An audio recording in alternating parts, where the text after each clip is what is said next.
Bueno, estábamos hablando de los signos vitales. Hoy Doctor, signoterapia. ¿Sí? Hola. ¿usted puede iniciar de nuevo porque no estaba grabando? No, yo lo puse en silencio. Ah, ya, Ya, ahora ven la pantalla, ¿no? sí. Sí, ahora Ya, sí. sí.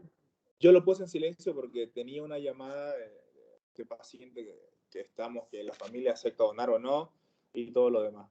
Van a disculpar. Volviendo, estábamos hablando, los signos vitales son muy importantes y la oxigenoterapia. No se olviden, todo paciente post-cirugía, post-periodo de post-anestésico, peor si es cirugía general y el paciente ha tenido anestesia general, tiene que estar monitorizado mínimo 4 horas, ya sea en una sala de UCI, en una sala de recuperación de anestesia, para controlar la oxigenoterapia, ¿no? No nos olvidemos también de ver los miembros inferiores cuando son cirugías traumatológicas, que los pacientes van a un síndrome compartimental, que no ver los edemas, los sangrados, cuando tenemos una cirugía de emergencia y dejamos drenaje, ver la calidad del débito, si es un débito hemático, si es un débito seremático, si es un débito bilioso y todo lo demás, ¿no? Y hacer un buen plan de hidratación al paciente, porque si no hacemos un buen plan de hidratación, como le dije, algunos pacientes pueden llegar a tener insuficiencia renal aguda porque no ha recibido buena volemia. ¿Por qué? Porque nosotros perdemos líquidos y electrolitos en el acto quirúrgico.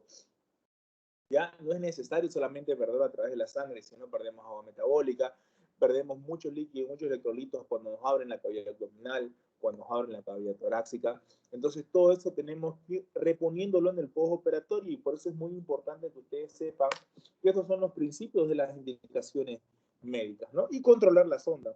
Vemos acá este paciente que está con una sonda nasogástrica, seguro ha tenido una cirugía de colon, una cirugía del tubo digestivo, entonces a veces nosotros dejamos al paciente con una sonda nasogástrica para que no se nos distienda y no tenga dolor abdominal posterior a la cirugía. Pero no nos olvidemos que estos pacientes van a presentar a veces, no se disminuye el peristaltismo porque no han estado caminando por el mismo manipuleo, hay un híleo y en ese híleo a veces llega a haber una distensión abdominal y eso se disminuye con una sonda nasogástrica. Entonces eso es a tenerlo en cuenta en los principios de las indicaciones. En los principios de las indicaciones. Hay que tener muy en cuenta todo eso, ¿no? Para ver los pilares. Bueno, ¿y cómo tienen que ser las indicaciones de nosotros en la historia clínica? Tienen que ser exactas, legibles, razonables, eficaces, aplicables y convencionales. ¿Ya? Nosotros las indicaciones tenemos que ver si ese paciente, cuando salga de la recuperación post-anestésica o directamente de la camilla quirúrgica, va a requerir una monitorización básica o algo avanzado, ¿no? Una básica puede ser, un ejemplo, un paciente con apendicectomía, colistectomía y demás cosas, ¿no? Hay solo un monitor básico donde se puede ver el electrocardiograma continuo, signos vitales y signos físicos, vigilar los edemas y demás cosas. Sin embargo, si estamos de una cirugía muy compleja, una cirugía grande, una cirugía tórax, una cirugía de hígado, o en esos casos, o una cirugía cardíaca, los pacientes van a requerir una monitorización especial donde tengamos que ver la PVC, la presión venosa central, la presión arterial invasiva. Todos esos equipos nosotros tenemos que preverlo. Vamos a preverlo en la fase preoperatoria. ¿Por qué? Porque sabemos que cuando el paciente salga del quirófano va a requerir espacio en terapia intensiva. ¿Por qué? Porque todo esto no lo tenemos en sala o una sala UCI postquirúrgica. Si tenemos todo esto acá, nosotros o vemos que el paciente va a requerir todo esto, lo tenemos que mandar a terapia intensiva. ¿Por qué? Porque vamos a tener todas estas cosas para poder monitorizarlo. Y, perdón.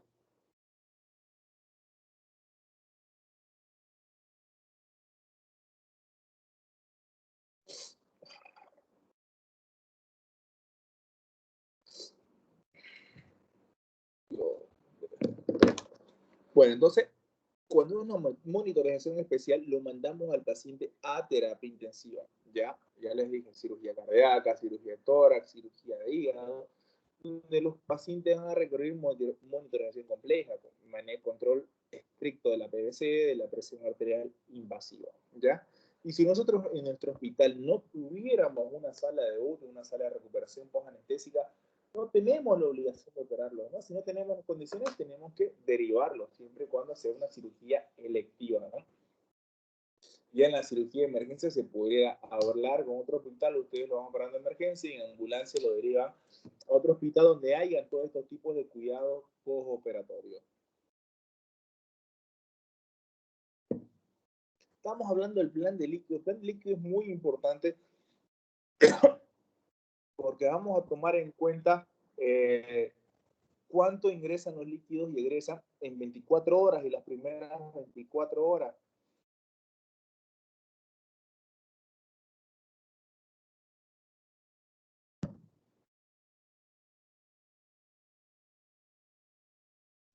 Ay, perdón chicos, perdón, me van a disculpar.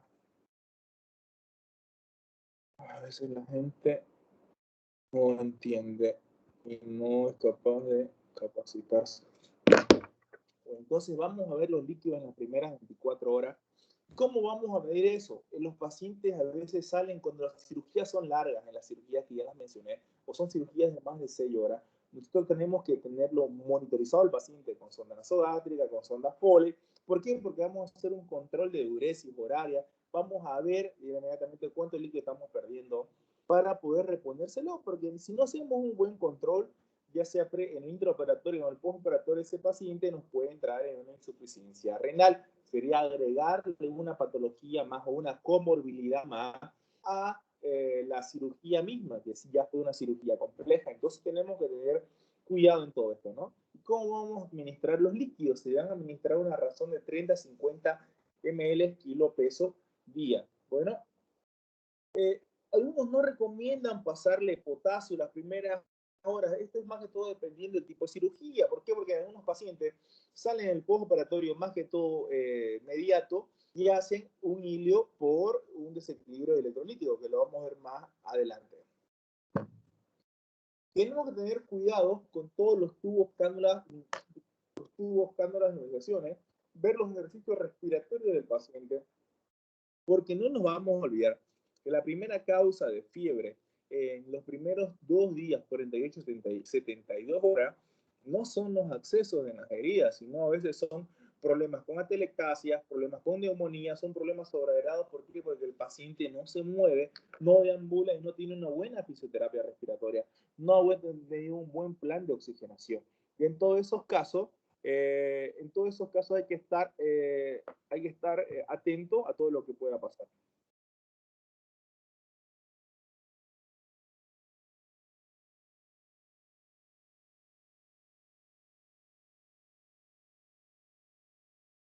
Que estar atento a todo lo que pueda pasar, ¿ya?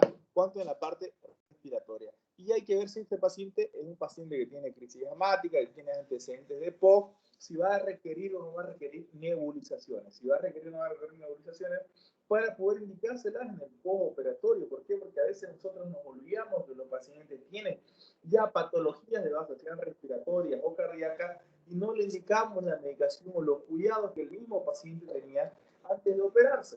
Entonces, no nos olvidemos que si el paciente tiene una patología de base, ya sea cardíaca, pulmonar, y toma cierta medicación, una vez instaurado la dieta, o si el paciente tiene sonda, le podemos volver a indicar su medicación sin ningún problema, porque esa medicación ya la tiene de base, ¿no? Y así no olvidarnos del paciente diabético, que tiene POD, que sufre de periodo asmático, y se nos esté complicando por su patología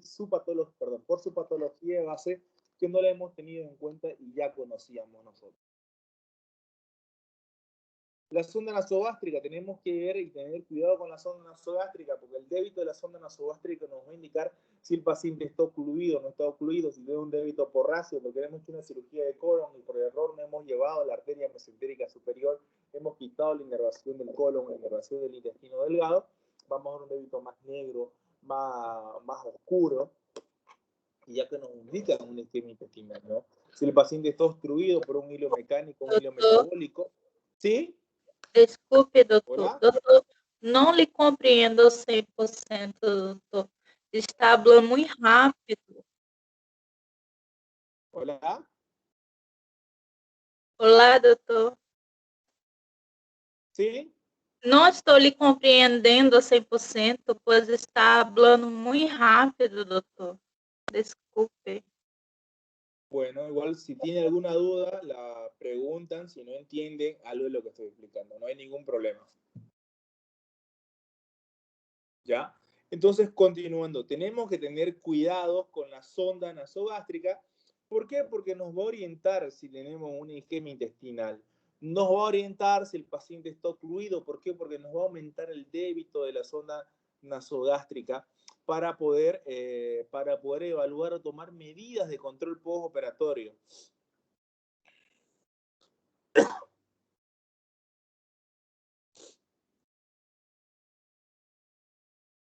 Bueno, esto en cuanto a la sonda nasogástrica. Cuando la sonda vesical nos va a servir para orientarnos si el paciente tiene hematuria, si el paciente está en oliguria, anuria, ¿ya?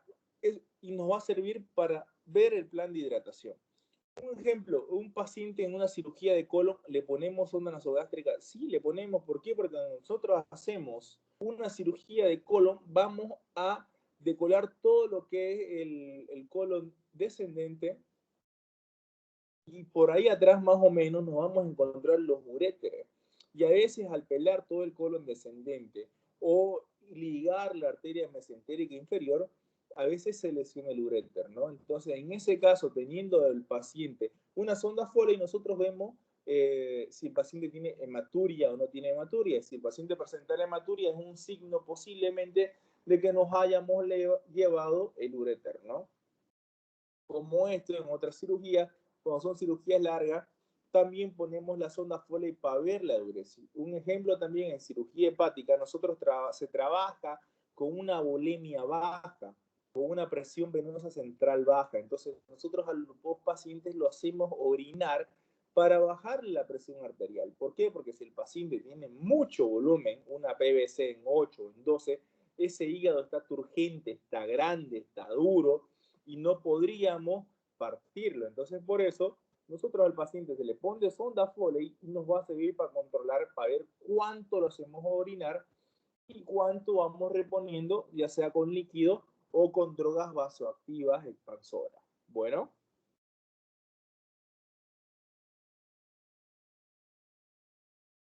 ¿Preguntas acá? Eu tenho uma pergunta, Bueno, doutor. claro.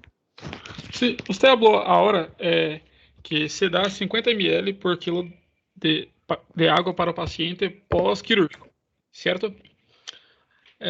Hablam Sí. que quando o paciente sofre um acidente e tem fratura de costilha, por exemplo, não se pode dar água porque pode causar uma hemorragia. É verdade ou não? Cuando sufre, perdón, una fractura de qué? De costilha, por exemplo. Hablam que não se pode dar água para a persona porque pode sofrer uma hemorragia interna. Ou é mito, não é verdade? No, ahí hay parte de mito, parte de verdad. No, una fractura costal no te puede producir una hemorragia. Una fractura costal te produce una hemorragia cuando ha lesionado los vasos intercostales. Cuando, un ejemplo, yo estoy manejando una motocicleta o bicicleta y me accidento y tengo 4 costillas rotas, seguro que voy a tener un neumotórax, más que seguro, porque las costillas debo desgarrar mi pleura. Ahora, a veces cuando las costillas se rompen, los vasos intercostales, no se olviden, están debajo de las costillas, van justo abajo de las costillas, bien pegaditas. Entonces, a veces los hemotórax masivos que hay, a veces son por las rupturas de estos vasos intercostales. Y se nos produce la ruptura del vaso y el paciente tiene hemotórax, le demos líquido o no le demos líquido. Ahora, hay un concepto en trauma que se asemeja o lo habían manejado de acuerdo a la cirugía de hígado, que era la hipotensión sostenida.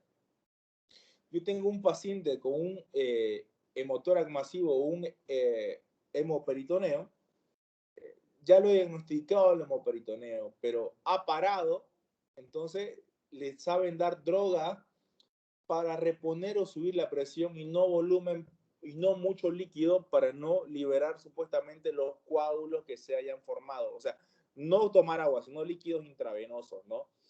Pero eso está en discusión, digamos. Si te llega un paciente choqueado por una hemorragia, tenés que hacer reanimación hídrica de entrada. ¿Por qué? Porque no tiene sangre. Y aparte de la reanimación hídrica, más que reanimación hídrica, después tenés que pasarle paquetes de sangre, paquetes globulares, para reponer todo el volumen que está perdiendo. ¿Por qué? Porque un paciente en shock, aparte de la hemorragia, ese paciente va a entrar en hipoxia. ¿Por qué? Porque no va a haber sangre que pueda transportar el oxígeno. Entonces, todo va haciendo como una retroalimentación positiva. Menos sangre en el cuerpo, más sangre fuera de los vasos, menos oxigenación, menos transporte de nutrientes, menos transporte de energía y el cuerpo se va apagando poco a poco.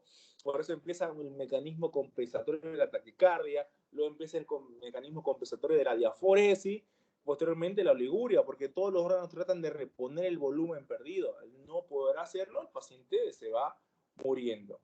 Bueno. Ah, sí, comprendo. Gracias. Espero que haya sido... No, a usted. Bueno, continuando con esto, las posiciones y restricciones de movimiento.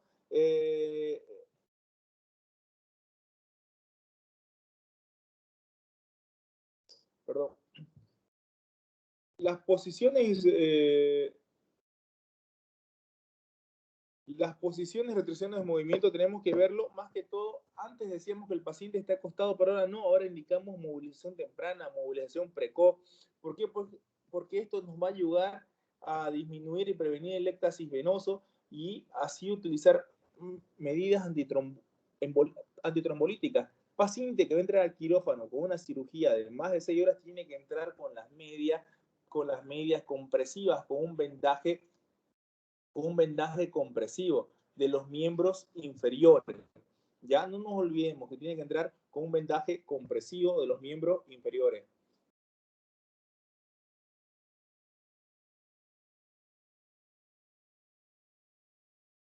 ¿Ya? ¿Por qué? Porque algunos pacientes no mueren por la complicación de la cirugía, no mueren por la complicación de su patología de base. A veces el paciente, al estar acostado, no le damos medicamentos antitrombolíticos y pueden llegar a fallecer. Nosotros hemos tenido en el hospital como 2, 3 pacientes a un día de alta de un gran quemado, que ya muy bien las heridas, ya el familiar no había podido conseguirle heparina 3, 4 días, el paciente paraba acostado.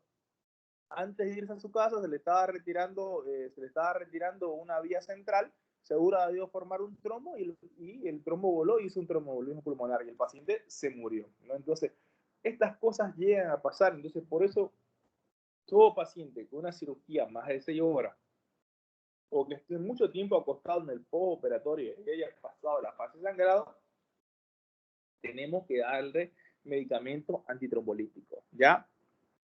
Para evitar el tromboembolismo pulmonar, para evitar las neumonías o las atelectasias, porque mientras el paciente, nosotros estamos acostados, no se mueven las secreciones. Vamos a tener distensión abdominal, vamos a tener acumulación de líquido en los pulmones. Bueno, y por eso es importante los ejercicios respiratorios, inspiraciones profundas espontáneas para producir las atelectasias y las medidas antiembólicas ya les dijimos, ¿no? Darle medicación, ponerle vendaje compresivo en los miembros inferiores, ¿no? Y esto casi ahora se aplica en todos los pacientes, pero hay que tener mucho más énfasis en pacientes geriátricos o en cirugía de cavidad pélvica, donde no se van a poder movilizar. Bueno, ¿y cuál es la causa de fiebre en las primeras 48 horas? Estamos hablando de problemas o patologías pulmonares. Atelectasia y neumonía son las principales causas de fiebre. ¿Por qué? Porque estos pacientes no se están movilizando, no están deambulando y acumulan secreción y empiezan a hacer registros febriles por estos tipos de patologías, ¿no? Ya en la tercera causa tenemos infección de proestreptococo en herida, pero a veces normalmente la infección por la herida pasa a ser la primera causa a partir del tercer o segundo día. El segundo día a lo mucho tenemos un seroma en herida, o el primer día tenemos un seroma si la herida ha sido limpia, ¿no? Cuando las personas obesas tienen alto tejido graso y la grasa es carne para las bacterias, ¿ya? Entonces, al no movilizarse, sus secreciones se quedan acumuladas en el tejido adiposo y esta va a haber una translocación bacteriana en las 48 horas y se va a acceder. Antes de eso, forman seromas en la herida quirúrgica por no haber mucha movilización y deambulación. Ya, entonces las primeras causas van a hacer la telectasia neumonía y la tercera infección de la herida quirúrgica, ¿ya? Reacciones a veces, ¿por qué? Porque le damos vitamina K al paciente o otros medicamentos que a veces son de contrabando adulterados que provocan ciertas reacciones en los pacientes, ¿no? Tenemos reacciones post-transfusionales por sangre, por hemoderivados, por plasma fresco, congelado y todo lo demás. Bueno, hay que ver la medicación postoperatoria. Hay que ver la medicación postoperatoria. Es muy importante los analgésicos. ¿Por qué? Porque tenemos que darle una buena terapia del dolor. Tenemos que darle una buena terapia del dolor. ¿Para qué? Para que el paciente se pueda movilizar, para que el paciente pueda dormir tranquilo, para que también nosotros estemos tranquilos. ¿Por qué? Porque el paciente a veces lo que mantiene tranquilo es que tengamos controlado su dolor postoperatorio, ¿no? Ahí te dicen si sos buen o mal cirujano, sin importar cómo haya salido la cirugía. Los antieméticos, ¿por qué? Porque a veces al ver manipular el intestino o por los mismos medicamentos, por los mismos anestésicos, se estimula el centro del vómito y los pacientes salen vomitando, ¿ya? Y los antibióticos, de acuerdo al tipo de cirugía que ya hemos realizado o el tipo de patología que hayamos operado, vamos a darle cierta línea de antibióticos. Puede ser de un monoesquema o un esquema triple o triple esquema, ¿no? Donde comprenda aerobio, anaerobio o gran positivo y gran negativo. Ya nos olvidemos que en la anterior clase vimos el tratamiento del dolor, cómo teníamos que darle, ¿no? AINE más AINE, hay una potencia solo de suma, no nos ayuda mucho, pero lo ideal es combinar un AINE con un opioide. No nos olvidemos también que algunos opioides nos estimulan el centro de vómito y nos pueden llegar a producir vómitos. Ejemplo, el tramadol, ¿no? Entonces a veces mezclamos los esquemas y también le ponemos el antiemético para que no nos pueda producir la reacción del vómito los medicamentos que le estamos dando al paciente. Bueno, los pacientes diabéticos hay que medirle la glicemia. Si el paciente se medía 4 veces en la casa, nosotros le indicamos cada 8 o cada 6 horas igualmente. Hay que administrar insulina de acción rápida según el esquema que tengamos, ¿no?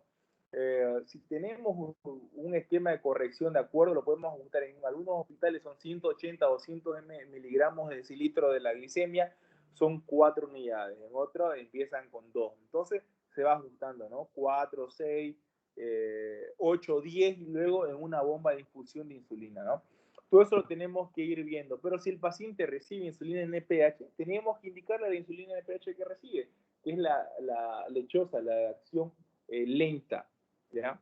Los pacientes hipertensos tienen que continuar con su medicación. Igual el paciente diabético posterior, cuando pueda tomar su medicación bioral, tiene que continuar con su medicación. No nos olvidemos, si ya vienen con comorbilidades o con copatologías de base, hay que darle las medicaciones que eran respectivas a la patología de base que tienen los pacientes, ¿no?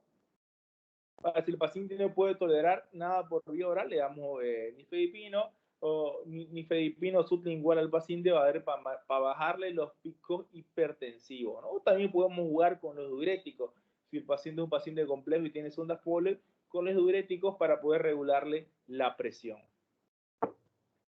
Bueno, estábamos hablando del dolor leve solo AINE, dolor moderado, AINE más opioides menores, dolor moderado e intenso, AINE más opioides mayores. Ya cuando es un dolor muy intenso y no sea, pues hasta podemos recurrir a los bloqueos o analgesia regional, que a veces se le pone una bomba de infusión al paciente para que él mismo vaya mitigando el dolor, ¿no?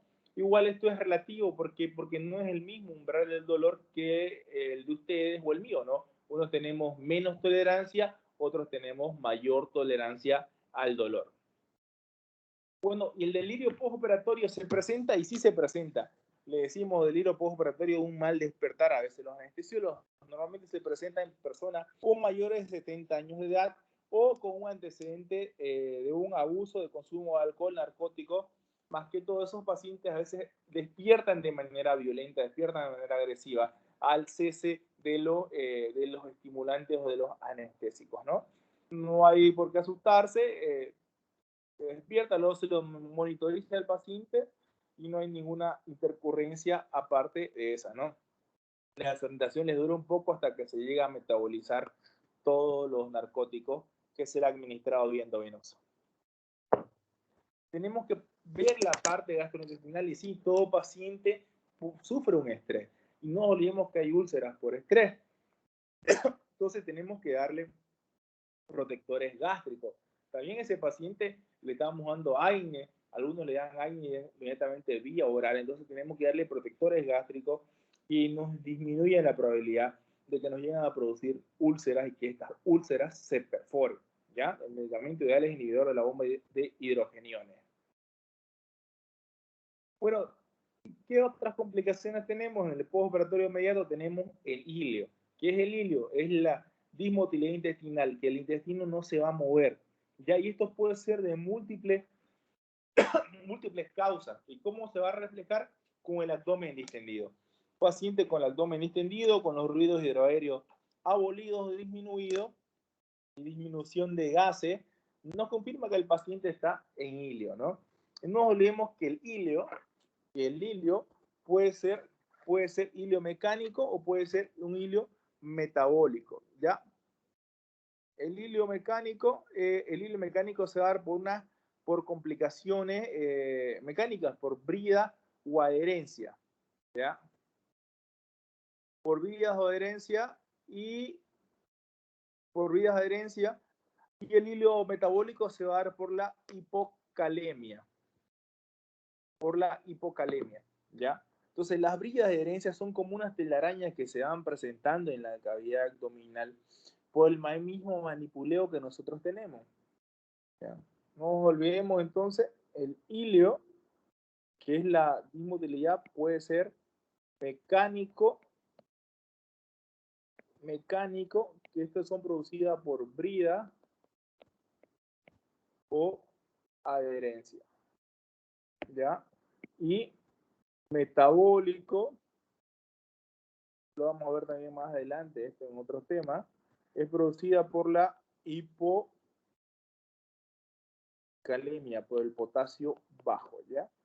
Todo paciente que esté en ilio, tenemos que pedirle sí o sí un ionograma, porque ahí nos va a mostrar si el proceso es metabólico. No podemos entrar a operar a ese paciente si no tiene un ionograma, porque ya han habido muchas laparotomías en blanco, ¿ya? La parte mecánica es, nosotros ya pensamos en la parte mecánica cuando el paciente tiene un ionograma normal.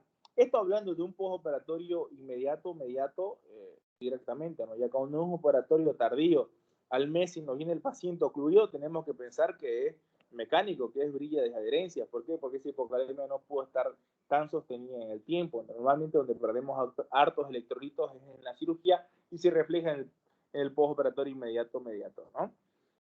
Bueno, una pregunta que a veces le hago, ilio, que es la obstrucción o la dismotilidad intestinal, ilion, que es la parte distal del intestino delgado, y el ilio es lo que entra los vasos a un órgano, ¿no? Está compuesto de un vaso o todo el paquete vascular se llama ilio.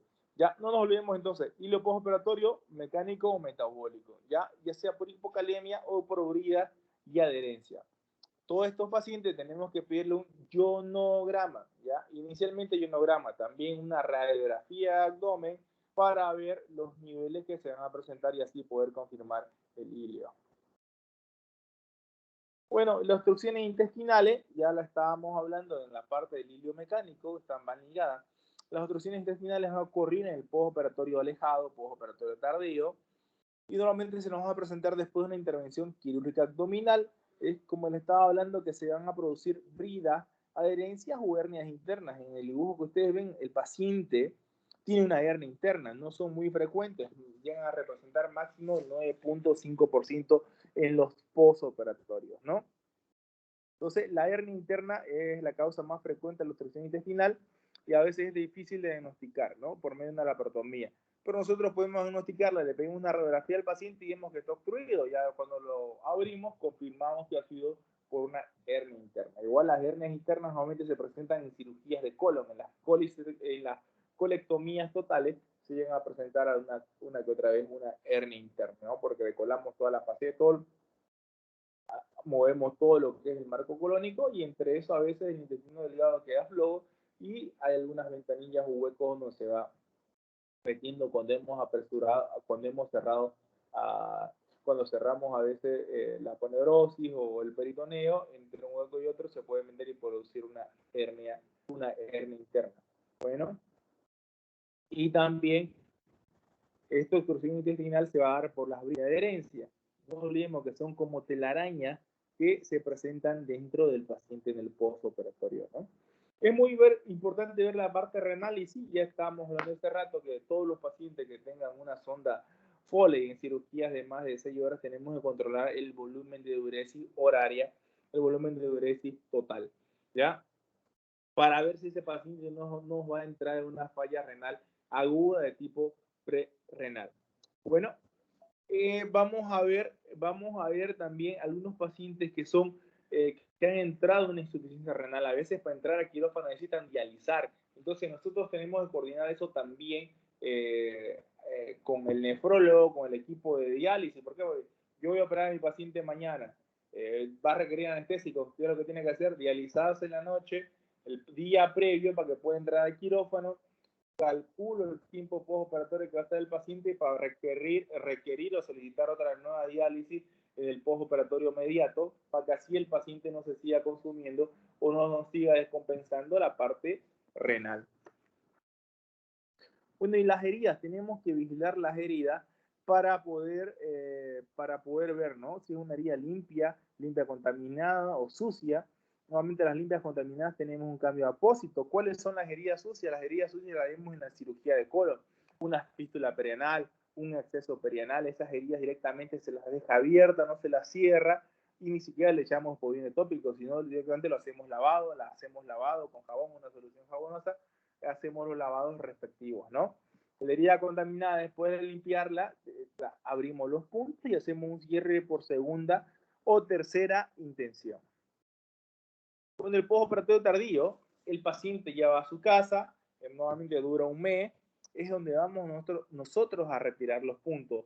El retiro de puntos tiene que ser entre el 7º a 10º día de la cirugía. Cuando puede ser más, puede ser más. Nosotros vamos viendo la viabilidad de la pared abdominal en ese momento. A veces cuando suturamos mal o suturamos muy fuerte, hay una infección de la pared abdominal de la piel y tarda mucho más en cerrar o nunca cierra, ¿no? Ahora, si es un paciente trasplantado, si es un paciente desnutrido, eso no va a cerrar en 7 días o 10 días.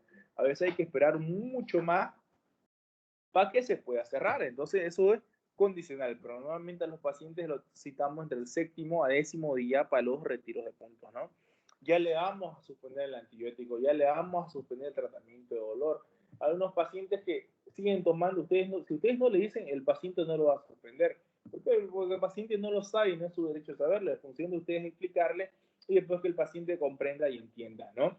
Entonces, vamos a suspender los antibióticos, vamos a suspender los analgésicos, porque a veces nos ha pasado que han llegado postoperados con una úlcera gástrica perforada porque seguía tomando diclofenaco 2 meses después de su cirugía. Ya, entonces, cosas así pueden llegar a pasar y es función de ustedes conocerlas para que no les pase. Bueno, empieza el periodo de rehabilitación, todo lo que son las fisioterapias, donde el paciente se empieza a movilizar, a recuperar su actividad, su vida normal, su vida cotidiana y diaria. Ya le vuelvo a decir lo mismo, cuando el paciente pasa a su domicilio, persiste por un periodo menor a un mes, las complicaciones que se van a llegar a este periodo pueden ser directas o indirectas, deberán estar relacionadas al procedimiento operatorio. O sea que si yo tengo una complicación en esta etapa, tengo que registrarla con una morbilidad perioperatoria o postoperatoria, ¿no? Más que todo esto es para la parte estadística, que algunos a veces en los trabajos presentan, no, el paciente no tuvo complicaciones con nosotros, se complicó 3-6 meses después, entonces para obviar las complicaciones en tu registro o récord quirúrgico que estén llevando, ¿no? No nos olvidemos citar para el paciente con retiro de puntos. Si ustedes no le dicen, el paciente no va a volver, ¿ya? Ustedes cuando estén en el hospital van a ver de todo, pacientes residentes, médicos que no le dicen que tienen que retirar los puntos y el paciente sigue 1 mes, 2 meses con sus puntos ahí encarnándose en la piel. Bueno, se puede continuar o suspender los medicamentos o rotarlo o agregarle otros protectores gástricos o rotarle de analgesia. Iniciamos todo lo que es la rehabilitación fisioterapia, incrementamos la actividad física, ¿no? Preguntas, dudas que tengan,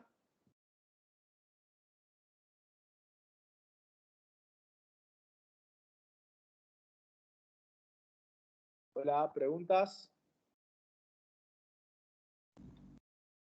No, doctor, está bien. Ya, no nos olvidemos que la otra clase es el examen. El examen va a ser de preoperatorio, intraoperatorio, postoperatorio y el tema de introducción. ¿Ya? Ya, doctor. Gracias, Ya nos doctor. autorizó la universidad, vamos a ver si no nos disponen en el hospital este mes, sino para tener prácticas en los laboratorios de la universidad, para poder coordinar eso por lo menos o darle los temas prácticos que igual yo algunos los tengo pregrabados, los casos clínicos, para poder subírselos. Bueno. Está bien, doctor. Muchas gracias. Ya, nos vemos entonces, hasta luego. Cualquier cosa me escriben o consultan. Ya, doctor, gracias. Gracias, doutor. Gracias, doctor. Buenas tardes. Chao, doctor.